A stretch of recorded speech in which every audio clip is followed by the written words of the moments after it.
जानते हैं कि कल राज्यसभा के इलेक्शन होने वाले हैं और इसी सिलसिले में कल हमारी एक मीटिंग भी हुई थी हमारे, जिसमें सीनियर लीडर थे, हमारे एमएलए हजरात वहाँ थे। इसको लेके कि हमारा क्या होना चाहिए, लाए अमल हमारा क्या होना चाहिए।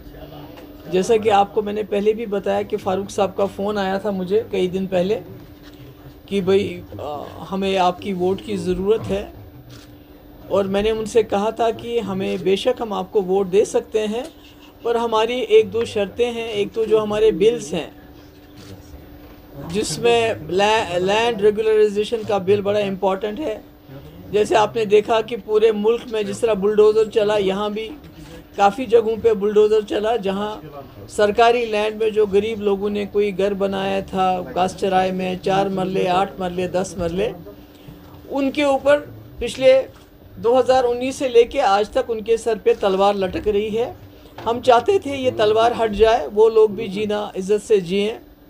इसमें शेड्यूल ट्राइब कम्युनिटी के लोग ज़्यादा इसमें शिकार होते हैं, जैसे हमने जम्मू के सांबा हो, कुठवा हो, उन इलाकों में देखा, कश्मीर में भी बहुत ज़्यादा हुआ। और दूसरा ये जो यहाँ सैकड़ों सालों से जो होटल यहाँ चलाते थे, होटल वाले थे, मैंने पहले भी कहा, होटल वाले जो हमसे ज़्यादा नेशनल कॉन्फ्रेंस के नज़दीक रहे हैं, क्योंकि नेशनल कॉन्फ्रेंस 60 साल सरकार में रही, हम सिर्फ 6 साल में रहे, तो इसलिए उनके साथ उनका ज़्यादा ताना बाना है। मगर आज वो भी ख़तरे में हैं, वो होटल वालों की जो लीज़ है वो भी ख़तरे में है। उनको भी कहा जाता है कि उनकी लीज़ ख़त्म करके उस पर ऑक्शन की बात की जाती है, जिसकी वजह से जो कश्मीरी यहाँ जिसके पास होटल की लीज़ है वो ख़त्म करके बाहर के लोगों के हाथों में दी जाएगी। और ये इसको हम सही नहीं समझते। हम समझते हैं कि 370 का जो असली मुद्दा है वो जम्मू कश्मीर की ज़मीन को बचाना है, कैसे बचाएं, और ख़त्म भी इसीलिए किया गया है। तो अब इसको देखते हुए हमने वहीद साहब ने एक बिल लाया है कि रेगुलराइज होना चाहिए, जो गरीब लोगों के पास घास चराए में मकान है, दुकान है, जो है उसको रेगुलराइज किया जाना चाहिए, उनको उसकी ओनरशिप मिलनी चाहिए, मालिकाना हुकूक मिलना चाहिए।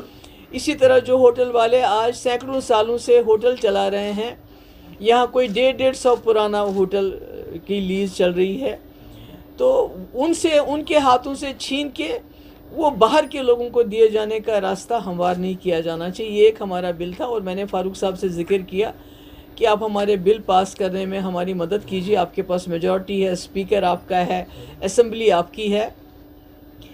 तो आपको याद होगा कि जब मैंने इस बिल का जिक्र किया तो उस वक्त सुनील शर्मा ने कहा था कि हम देखेंगे ये बिल कैसे आएगा, थ्रेटन किया था, और इस बिल को लैंड जिहाद का नाम दिया था। तो मैं उम्मीद करती हूँ कि नेशनल कॉन्फ्रेंस ने जो एक हिसाब से एश्योरेंस दी, क्योंकि कल शमी ओबराय भी मेरे पास आए थे, उन्होंने भी कहा, उमर साहब ने भी कहा कि भाई जो भी प्रो पीपल बिल होगा हम उसको ऑब्स्ट्रक्ट नहीं करेंगे। तो मैं उम्मीद रखती हूँ कि हम जो इस वक्त पीडीपी 3 वोट लेके बीजेपी को दूर रखने के लिए एक ऐसी जमात को वोट डाल रहे हैं जो मेरे ख्याल में उस लायक नहीं है, क्योंकि हम ये सोच के वोट डाल रहे हैं कि हम चाहते हैं कि जो फासिस्ट फोर्सेस हैं, कम्युनल फोर्सेस हैं, उनको किसी भी कीमत पे रोक लेना है।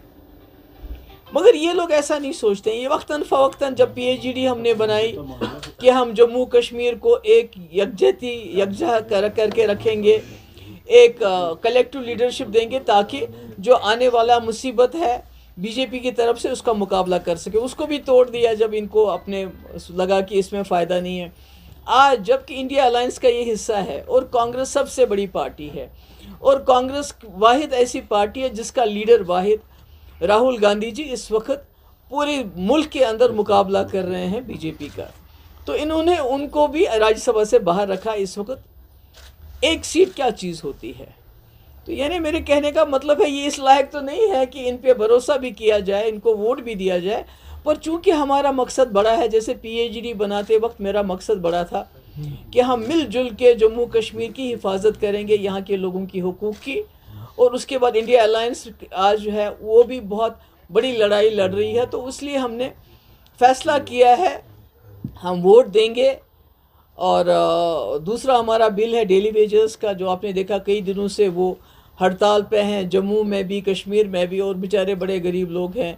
और पूरा जो निज़ाम है, चाहे पीएचई हो, आरएनबी हो, इरिगेशन हो, हेल्थ हो, एजुकेशन हो, कोई भी डिपार्टमेंट देख लीजिए, 20-20, 25-25 साल से ये बहुत ही मामूली रकम पे काम करते हैं और कई लोगों को तनख्वाह भी नहीं मिलती है।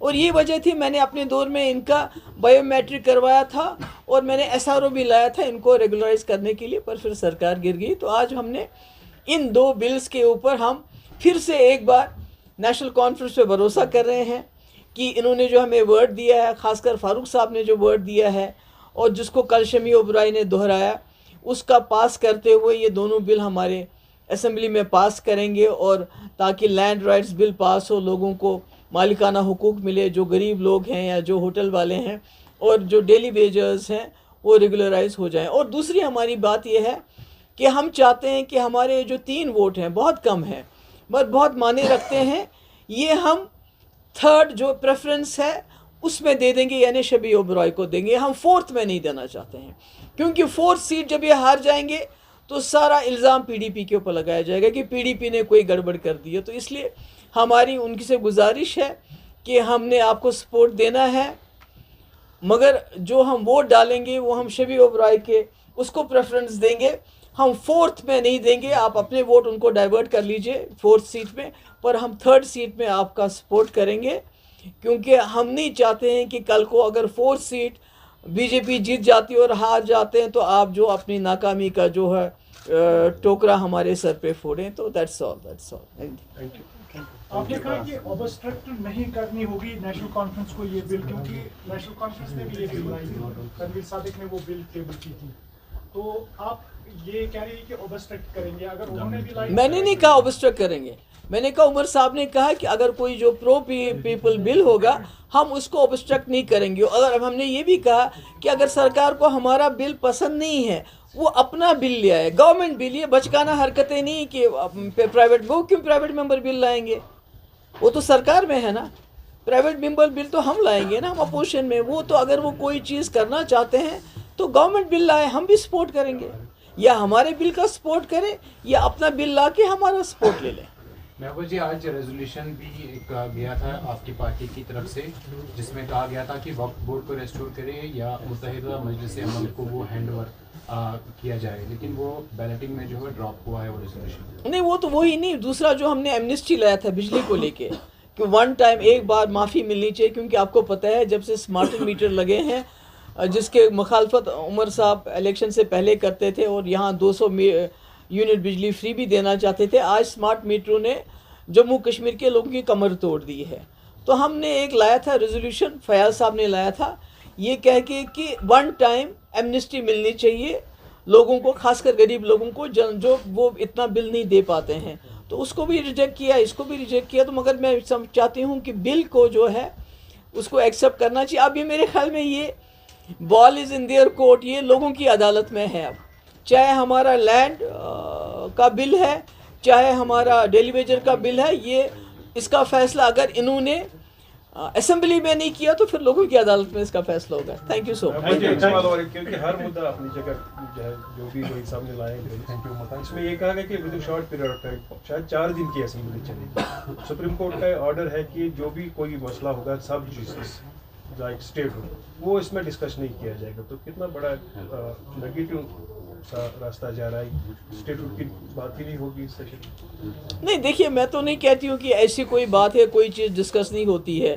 370 भी सब जुडिस था, बीजेपी हर जगह 370 की बात करती थी, कहाँ 370 की बात थी। बाबरी मस्जिद सब जुडिस था, हर इलेक्शन में वो बाबरी मस्जिद की बात करते थे। मेरे ख्याल में ये कन्वीनियंस की बात है। दूसरी बात, मैं स्पीकर साहब से गुजारिश करना चाहती हूँ कि जो पिछला 2024 का इलेक्शन नेशनल कॉन्फ्रेंस से पीडीपी या किसी जमात ने लड़ा, तो हमने लड़ा फ्रीडम ऑफ एक्सप्रेशन, यानी लोगों को अपनी बात कहने का हक देंगे हम जब हम सरकार बनाएंगे या असेंबली में आएंगे। आज उसको फिर से दबाया जा रहा है, क्योंकि मैंने सुना जो भी जर्नलिस्ट हैं, मीडिया के लोग हैं, बहुत सिलेक्टिव उसमें उनको अंदर आने दिया जाता है।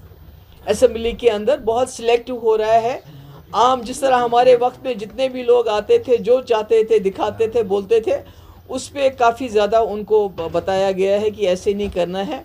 और तीसरा, मैं मुझे ध्यान आया कि मैं उमर साहब से ये कहना चाहती हूँ कि इन्होंने, सुनील शर्मा ने हमको धमकी दी है कि आपका बिल असेंबली में नहीं आएगा, ये लैंड जहाद का बिल है।